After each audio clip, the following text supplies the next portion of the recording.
So we're on chapter 25 of your world history book. We're going on to the part where the United States turns from neutrality to war. So what brought us into World War II? So let's look at these pictures and maybe you'll be able to find out. We say here this is Iwo Jima, and down here Pearl Harbor again. What was going on in the United States? 1,500 dead in Hawaii. Those are some clues what brought us in. And President Roosevelt, FDR, is president during this time. So let's go on and see what brought us into the war. First, there was a lot of attempts at neutrality to keep us neutral, keep the United States out of war. Neutrality acts, no sale or shipment of arms to belligerents, no loans or credits to belligerents, no travel by U.S. citizens on belligerent ships. Those were the German ships and the Italian ships, right? And then, of course, the Neutrality Acts of 1939, the cash and carry, the purchase of non-military goods by belligerents to be paid cash and carry and transported on their own ships. That was the purpose now. So basically, the United States wanted to keep out of the war. Attempts at neutrality, Congress passing legislation to keep the United States out of the war. FDR, President Roosevelt, placed embargoes upon shipments of arms to nations at war. That means basically embargoes would be taxes to be paid on those embargoes, heavy ones. American citizens to travel on ships of warring nations at their own risk. If you wanted to travel on a ship that was at war, it would be at your risk. And he tried to discourage all transactions with nations at war. Loans and credits to warring nations were made illegal. You couldn't give loans to Germany or to Italy at this time. And then, of course, he passed the Neutrality Acts of 1937. And that's that cash and carry, 1937 and on to 1939. The new Neutrality Acts for America to stay out of conflict. The United States did not want to go to war, wanted no foreign entanglements in the war in Europe. Basically, you see here the United States looking across the country at Europe, looking across the Atlantic Ocean to Europe and saying, Europe ain't what it used to be, and trying not to get involved. Of course, that would not last for long. President Roosevelt's policy. Now, President FDR made it clear that the United States could not remain indifferent to European developments because of their effect on American interests. In 1937, he spoke of a quarantine of nations engaged in the acts of aggression. In 1938, in September, he cabled Hitler during the Czechoslovakian crisis to turn from his course of war. He warned Hitler. He informed Hitler and Mussolini in April of 1939 of Americans' desire to promote peace, that America wanted peace and them to be at peace. But Hitler, Mussolini, and later Japan interpret these as confessions of cowardice and weakness. So when FDR sent policies and said he wanted peace, they thought, man, they want peace. They're going to stay out of war. And they labeled us as cowards. And basically, here he is aiding those in England and France, age short of war, and them saying, and actually those in Congress saying, it's not our war. It's not our war. We need to stay out. So the retreat from neutrality. So what made us retreat? Here we have some pictures of Hitler and the United States watching Hitler. Here's a picture down here of, we actually went to the Olympics here against Germany during the time that Hitler was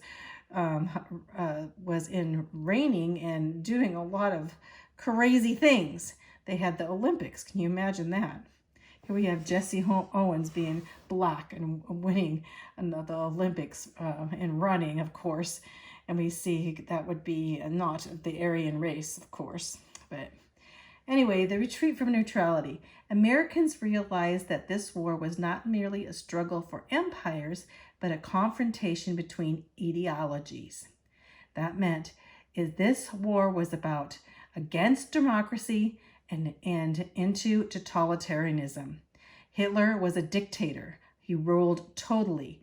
And so basically him taking over these countries that he wanted to rule the world, right? He wanted to end democracy. The Nazis were already starting their New World Order. Is that like talking about, New World Order of an Antichrist? Yep. And Hitler was indeed looking to be that Antichrist, even though he wouldn't call himself that. And he wanted a master race that would basically bow down to him. He wanted the Jewish race to be totally eliminated and other peoples to be enslaved to the Aryan race, which he would be the leader of it. And gradually, the United States was moving from isolation as they looked on to what was going on as Hitler wanting to rule all of Europe. He actually wanted to rule, seeing that he actually wanted to rule the world. Pretty much Antichrist figure, don't you think? The adoption of a land lease. So in America was concerned as England stood alone against the German Blitz and submarine blockade. So here now, when England's standing alone, America wanted to help them, but we didn't want to jump into the war, but we wanted to help England. So in 1940, President Roosevelt pleaded with Congress to help England. In March of 1941 was the Land Lease Act. You can see here the Land Lease Act there enabled the United States to provide food, oil, and equipment to the major allied nations, which included France and England, right? In World War II. So we could lend it to them. And it granted sweeping powers for the president to sell, lease, or lend or dispose of war materials to any nation whose defense he felt to be vital to American security. Also that any means of defense, including warships belonging to friendly belligerents, could be repaired by the U.S. Basically saying those that at war that were friendly to the United States, we could help repair their ships. And the United States moved from the position of neutrality to a place of allies with the British Empire. So you can see how gradually the United States wanted to support England in various ways, from shipping and repairs to agricultural products to the industrial items and on to ammunitions there. Rising hostility. So now there was increased hostility between the United States and the Axis nations. Now, who were the Axis nations again? Germany and Italy at this time. All Axis-owned shipping in American seaports was seized. The president froze all German and Italian assets in the United States.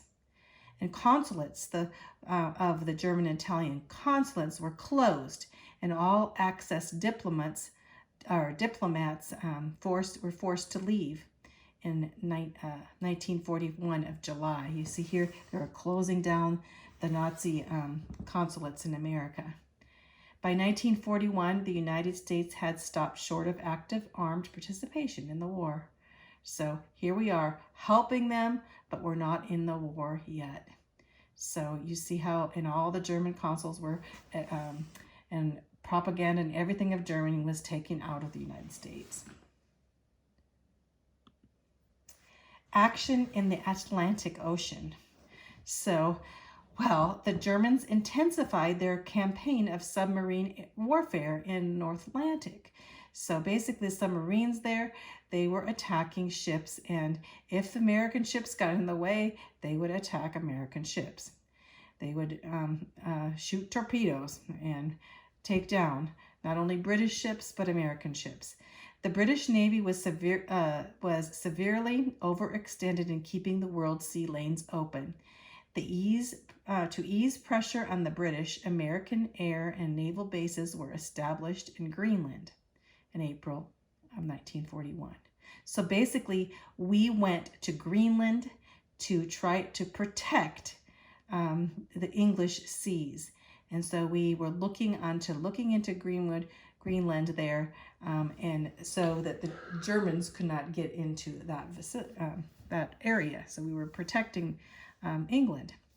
American Navy patrols would help guard vital materials bound for Britain, so that basically the Germans would come in and attack American vessels that were bringing in food and supplies to England.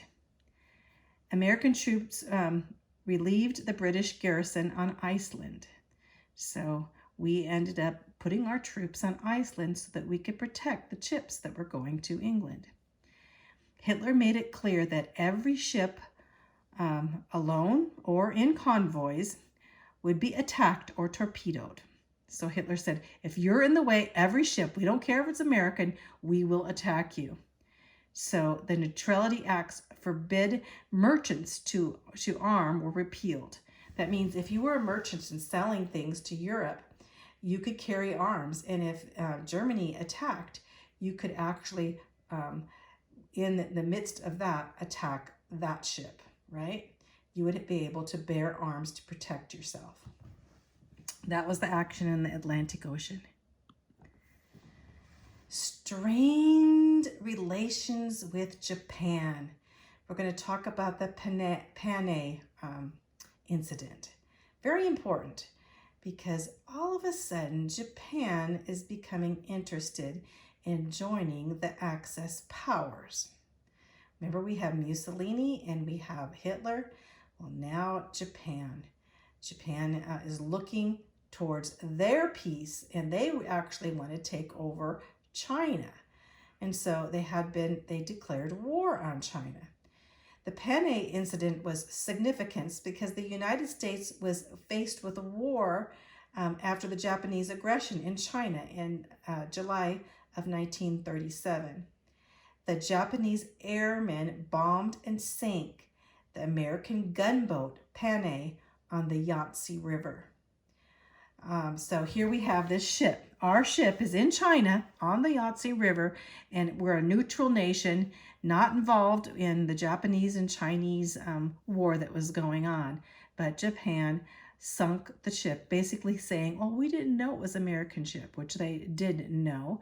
And there were like 3 people that died and 43 Americans were injured. And so Japanese admit that they sank this ship, and they did not really care. This made it clear that Japan would not permit the United States in its way of the Asian conquest. Japan wanted to conquer all of China and all of Asia at that time. And if our boats, our ships were there, or our people were there, they would attack them too. These Japanese aggressions ran directly against our policy, our Far East policy with them, and commercial interests that were involved. We had commercial interest in China. So Japan took little action to make amends for the Panay incident. It didn't really say, okay, I'm sorry. They said, you get in our way and we will destroy you. The United States in July of 1939 lent Chiang Kai-shek, the nationalist Chinese government, $25 million. That was a major thing against what Japan thought we would do, because at that time, the Chinese were not communists. They were a nationalist, and Chiang Kai-shek was a friend of the United States. And so we lent China money. Well, Japan was at war with China and said, how dare we lend Chinese money to fight their war against Japan, right? So we canceled the 1911 trade treaty with Japan and placed embargoes on the shipments of oil, gasoline, scrap iron, and steel to Japan. So right away, Japan, being that little island that it is, needed these things.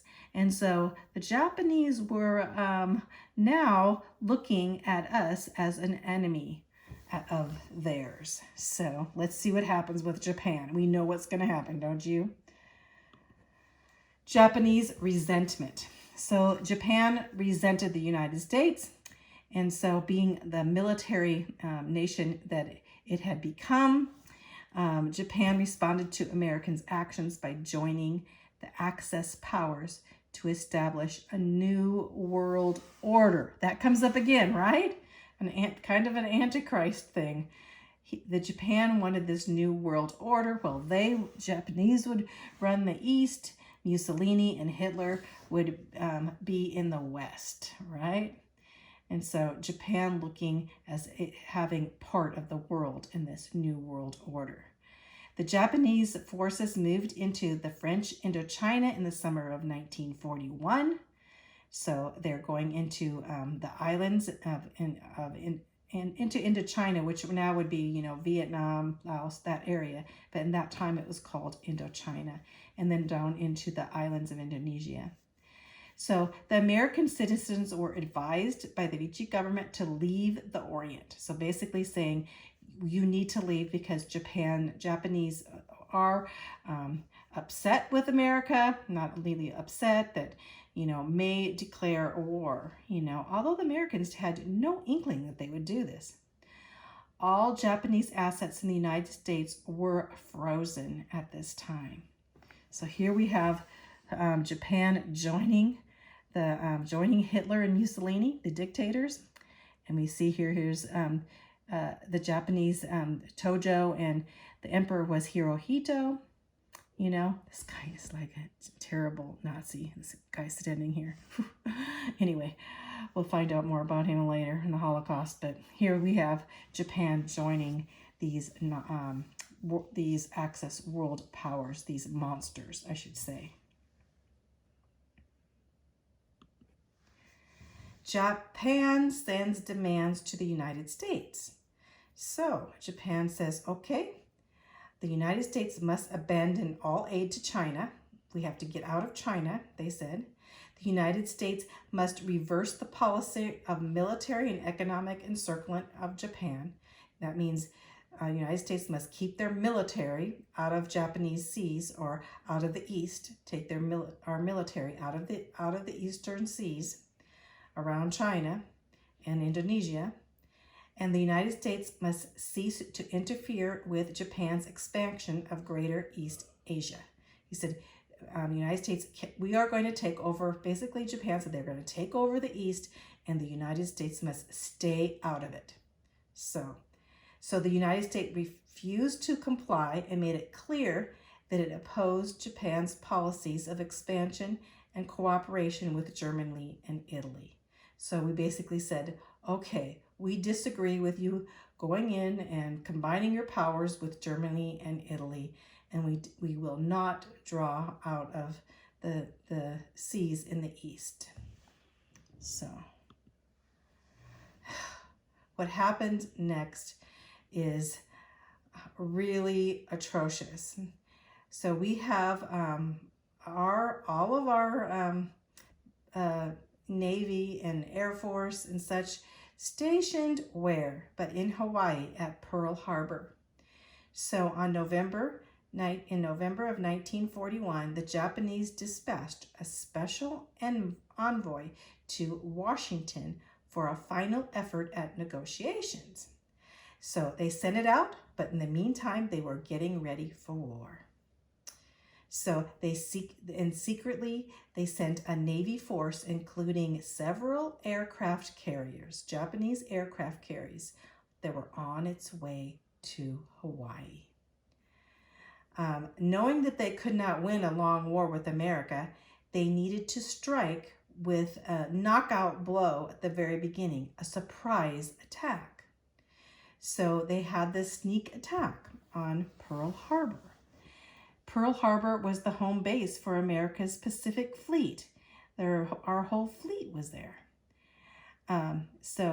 American code expert had broken the secret Japanese code and knew that war was coming, but there were no steps to alert anyone. So in Hawaii, they were not on alert that Japanese were anywhere around to attack them.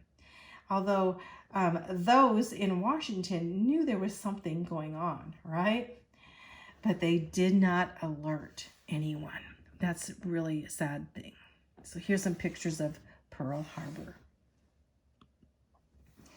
On December 7th, 1941, that's the date they hit, just before 8 a.m. in the morning, waves of planes appeared in the sky over Pearl Harbor and swept down on the unprotected American fleet. They were actually sleeping. The attack was completely a surprise, completely. And for 2 hours, the United States lost more ships and these 2 hours of Pearl Harbor than it had lost in the whole World War I. So the Navy lost 18 ships, including 8 big, huge battleships. 170 airplanes were destroyed on the ground.